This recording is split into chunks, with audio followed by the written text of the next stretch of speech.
Alejandra, buenas tardes. Julio, muy buena tarde. Es un gusto estar aquí contigo y con tu auditorio. Gracias por la invitación. Al contrario, a ti, Alejandra, mucho gusto en verte nuevamente.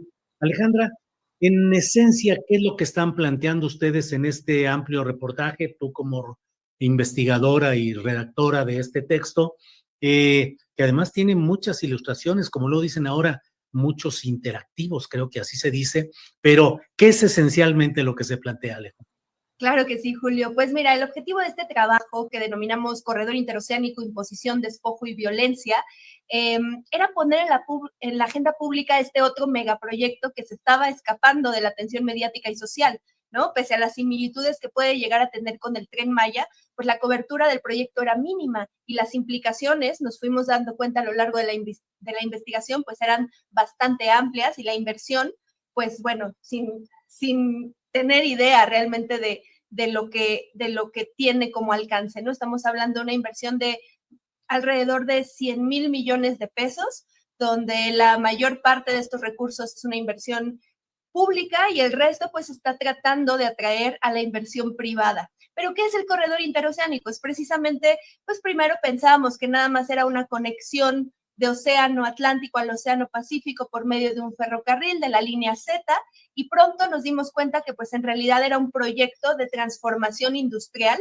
particularmente e inicialmente para la zona de Oaxaca y Veracruz, y ahora, bueno, ya se han hecho actualizaciones que incluyen a Chiapas, Tabasco y, bueno, una conexión con el Tren Maya. Y bueno, lo principal que nos preocupaba con este proyecto y que fue uno de los motores por el que nos adentramos es que tiene ciertas particularidades. Primero, Julio, comentarle a tu auditorio que 4 de cada 10 habitantes de Oaxaca y Veracruz, de esta zona que se conoce como el Istmo, lo que llamamos la cinturita de nuestro país, de México, cuando lo vemos en el mapa, pues son personas indígenas. Eso ya nos cambia completamente la perspectiva.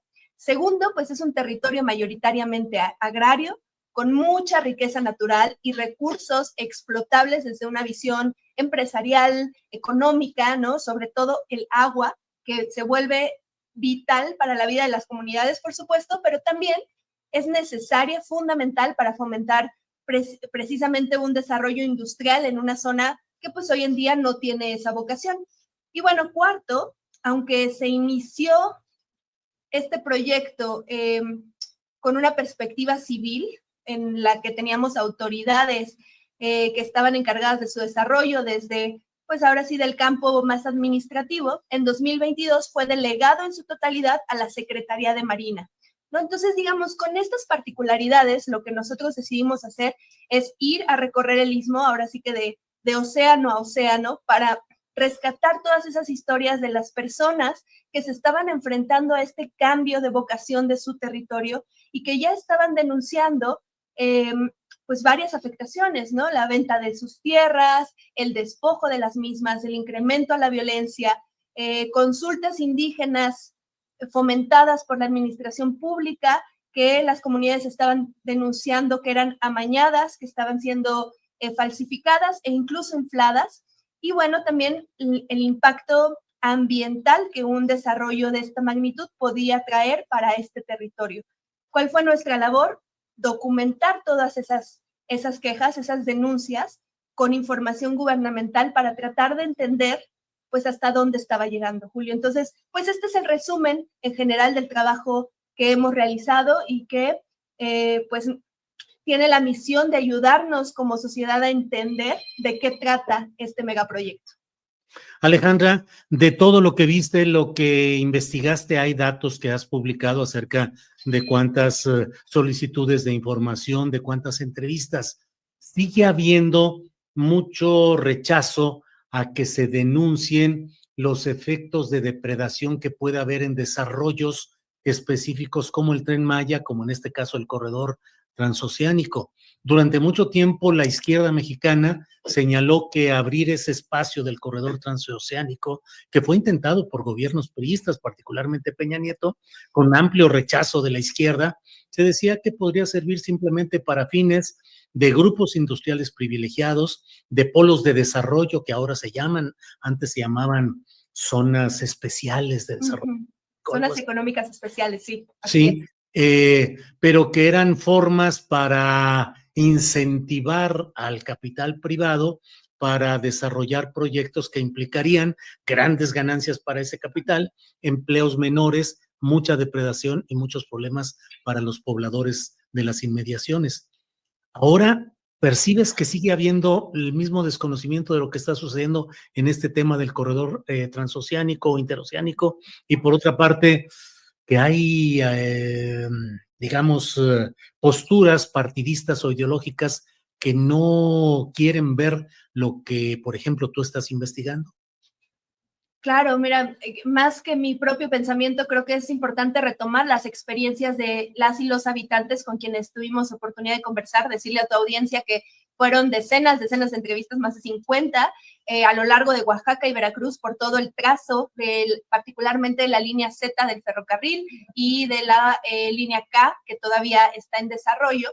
Y creo que desde ese entonces nosotros estuvimos el año pasado, todo el primer semestre, pues recorriendo este territorio y todavía seguimos en contacto con estas poblaciones, pues lo que nos dicen es como de inicio para una zona que estaba completamente pues, inmersa en un abandono histórico, la promesa de desarrollo pues siempre va a ser bien recibida, ¿no?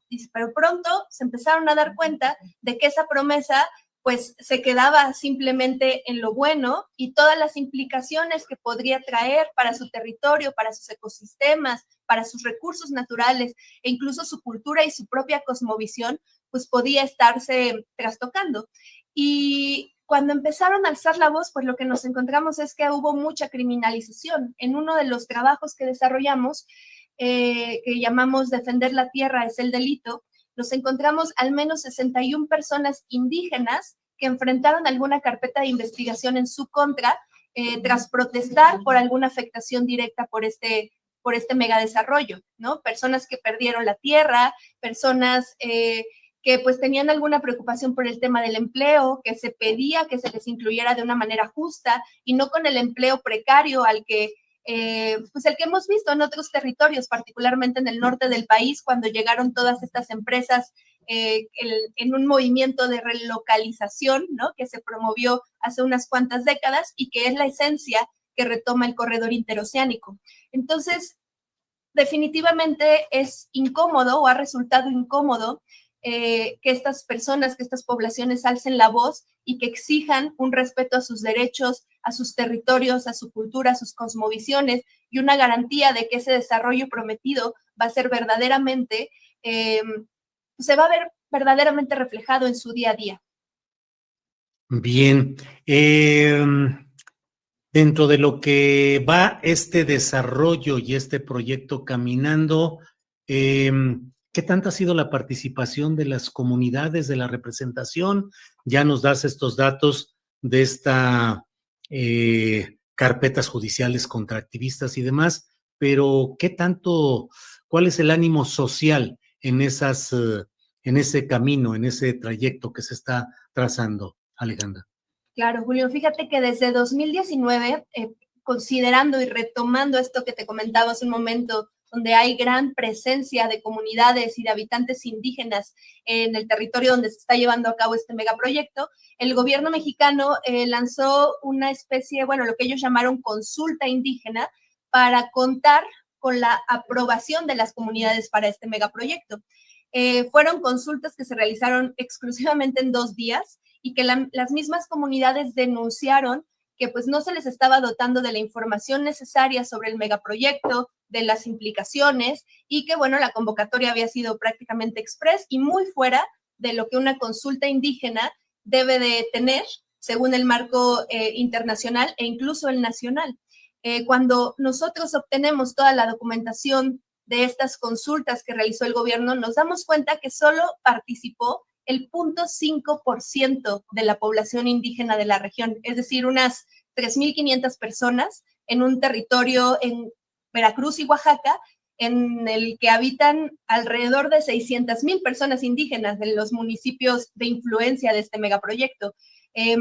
Entonces, hubo incluso cartas de comunidades, me viene a la mente en estos momentos aquella que el 28 de marzo de 2019 la comunidad de San Mateo del Mar en Oaxaca le hace llegar al Instituto Nacional de los Pueblos Indígenas y a la Secretaría de Hacienda, en donde literalmente decían, no aceptamos esta consulta, y en un listado muy claro señalan que había falta de información sobre el proyecto, falta de implicaciones futuras a su medio ambiente, ¿no?, etcétera.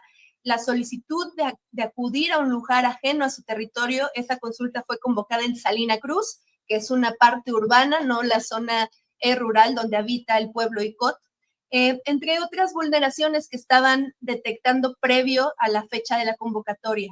Sin embargo, se realizan estas consultas indígenas y el mensaje final de la administración en turno fue un éxito y contamos con el respaldo de los pueblos, ¿no? Y esto, bueno, ha sido rechazado desde entonces por las diversas comunidades. Este es un ejemplo de varios. También logramos documentar cómo se avaló la venta de un terreno ejidal en San Blas Atempa, también en Oaxaca, en la que pudimos comprobar con el acta de la asamblea cómo mismas personas firmaron hasta 4 veces, y cuando comparamos, de hecho esto lo puede muy bien consultar la audiencia en el trabajo interactivo que tenemos, se elige el nombre de una persona y vemos cómo firma 4 veces de manera distinta, ¿no? De repente nos encontramos más de 20 casos así a lo largo de esa acta que terminó por avalar la venta de un terreno ejidal para el desarrollo de un parque industrial. Entonces, todas estas vulneraciones han sido reportadas por la comunidad y, bueno, la documentación avala que precisamente esas denuncias estaban justificadas y que, bueno, el gobierno ha intentado controlar un poco el discurso y, bueno, como consecuencia, pues estas personas han vivido en muchos de los casos, pues también una criminalización por la defensa de su territorio. Alejandra, te agradecemos mucho la posibilidad de darnos a este trabajo que han publicado. Aquí estamos poniendo abajo la dirección en la cual quien desee puede asomarse a la calidad de este trabajo, que me parece a mí muy interesante, y desde luego el trabajo de investigación de Alejandra, que es una periodista a quien conozco y respeto su trabajo, y me parece una de las voces de análisis, de investigación, de crítica importantes de este país. Así es que, Alejandra, gracias y seguiremos atentos a lo que vaya sucediendo en este tema. Te agradezco enormemente, Julio. Siempre es un placer dialogar contigo. Muy buena tarde a todos. Gracias, hasta luego.